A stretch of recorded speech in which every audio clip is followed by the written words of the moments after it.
স্বৈরাচারী সরকার দেশকে অনেক পেছনে ফেলে দিয়েছে মন্তব্য করে দেশ মেরামতে মেধাবী পরিশ্রমী ও সৎ লোকদের খুঁজে বের করার তাগিদ দিয়েছেন বিএনপির ভারপ্রাপ্ত চেয়ারম্যান তারেক রহমান। বলেন, দলকে পুনর্গঠন করে রাষ্ট্র মেরামত করতে চায় বিএনপি। সোমবার গুলশানে বিএনপি চেয়ারপারসনের কার্যালয়ে দলের সদস্য পদ নবায়ন কর্মসূচির উদ্বোধন করে এসব কথা বলেন তিনি। এ সময় বিএনপির কেন্দ্রীয় নেতারা সদস্য পদ নিয়ে দিক নির্দেশনামূলক বক্তব্য দেন। মোশাররফ তালুকদারের ক্যামেরায় বিস্তারিত থাকছে প্রতিবেদনে। নেতাকর্মীদের স্বীকৃতি ও পুরনোদের দলীয় কার্যক্রমে উজ্জীবিত করতে দলের সদস্যপদ নবায়ন কার্যক্রম শুরু করল বিএনপি। অনুষ্ঠানে ভার্চুয়ালি অংশ নিয়ে উদ্বোধন করেন দলের ভারপ্রাপ্ত চেয়ারম্যান তারেক রহমান। এ সময় তিনি সহ দলের সিনিয়র নেতারা 20 টাকা দিয়ে দলের সদস্যপদ নবায়ন করেছেন। অভিনন্দন জানানোর অনুরোধ করছি। অনুষ্ঠানে প্রধান অতিথির বক্তব্যে তারেক রহমান জানান, যত দ্রুত সম্ভব দল পুনর্গঠন করে রাষ্ট্র মেরামতে ভূমিকা রাখবে তার দল। আমরা দৃঢ়ভাবে বিশ্বাস করতে চাই, আমরা ইনশাআল্লাহ জনগণের সমর্থন আমরা পাব। জনগণের সমর্থন পাবার পরে আমাদের দেশকেও পুনর্গঠন করতে হবে।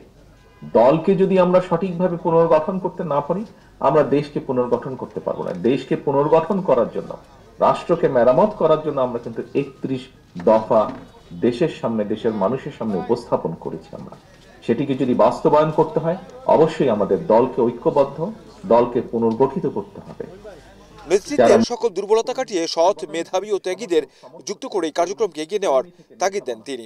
আমাদের ভালো মানুষ দরকার, এফেক্টিভ মানুষ দরকার, প্রোডাক্টিভ মানুষ আমাদের আগামী দিনে দরকার। কারণ এই রাষ্ট্রটিকে পালিয়ে যাওয়া স্বৈরাচার অনেক পিছনে নিয়ে গেছে, ধ্বংস করে দিয়েছে বিভিন্ন জায়গাগুলো। কাজেই আমাদেরকে যদি পুনর্গঠিত করতে হয়, আমাদের সেই রকম মানুষ দরকার। সেই রকম মানুষগুলোকে আমাদের বের করে নিয়ে আসতে হবে। এর আগে দলের শীর্ষস্থানীয় নেতৃবৃন্দ বক্তব্য রাখেন। এ সময় দিক নির্দেশনামূলক বক্তব্যে মেধা ও দক্ষতা দিয়ে আগামীতে নিজেদের প্রমাণ করার তাগিদ দিয়ে নেতাকর্মীদের জন্য রাজনৈতিক প্রশিক্ষণের প্রয়োজনীয়তার কথা তুলে ধরেন। আদর্শ রাজনৈতিক দলে পরিণত হবে। এখন কিন্তু যে প্রতিযোগিতা চলছে, এই প্রতিযোগিতা কিন্তু স্লোগান দেওয়ার প্রতিযোগিতা নয়, মেধার এবং বুদ্ধির প্রতিযোগিতা। যারা আমাদের সঙ্গে এত বছর কাজ করেছেন তাদেরকে ধন্যবাদ জানানো, তাদের প্রতি কৃতজ্ঞতা জানানো, তাদেরকে ভালোবাসা এবং তাদের কাছে অনুরোধ করা যে আপনারাই আসল, আপনারাই মূল, আপনারাই প্রধান, আপনারাই এই দল।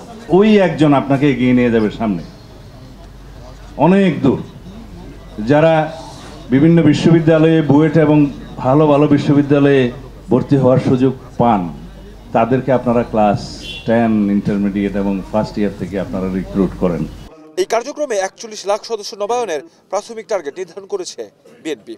রিক্রুটমেন্টটা যদি ভবিষ্যতে যখন আমরা করব, নতুন সদস্য নিব, তখন যেন আমরা ভালো দেখে, ভালো মানুষ দেখে, ভালো মেধাবী লোককে দলের মধ্যে নিয়ে এসে দল শক্তিশালী হবে, সমন্বিত হবে। Asian television, Dhaka.